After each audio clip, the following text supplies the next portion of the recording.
ხმაურით მიმდინარეობდა საფინანსო საბიუჯეტო კომიტეტის ხდომა პარლამენტში, სადაც ფინანსთა მინისტრობის კანდიდატი ნოდარ ხადური დეპუტატების წინაშე წარსდგა. საპარლამენტო უმცირესობის წარმომადგენლები დაინტერესდნენ, რატომ არ მოხდა მომავალი წლის ბიუჯეტში sapensio რეფორმა და რატომ ამოვიდა საშემოსავლო გადასახადიდან 100 მილიონ ლარზე ნაკლები. უმცირესობის წარმომადგენელთა ამ შეკითხვებს ფინანსთა მინისტრობის კანდიდატის პროტესტი მოჰყვა. ხადურის განცხადებით, გასულ წლებში ბიზნესის ტერორიზებითა და ზეწოლით ხორციელდებოდა თანხების უკანონო დამოღება, რამაც ბიზნესის მთლიანად დანგრევა გამოიწვია.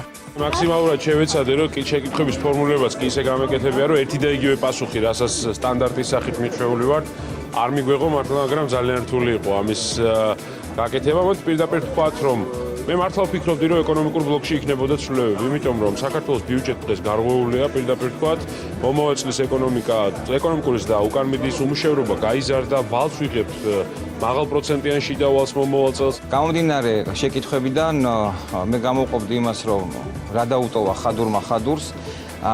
ჩემი აზრით დაუტოვა დაახლოებით 650 მილიონიანი საგადასახადო გარღვევა.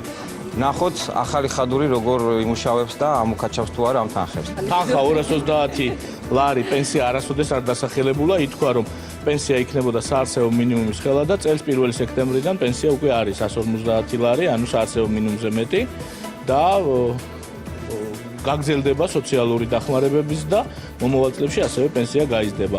კონკრეტული ციფრებისაგან თავს შევიკავებ, მაგრამ გეტყვით, რომ ის იქნება ძალიან მაღალი. წარმოდგენილი იქნა ნოდარ ხადურის მხრიდან სამთავრობო პროგრამა, შემოჟელობა გაიმართა, კითხვა-პასუხი.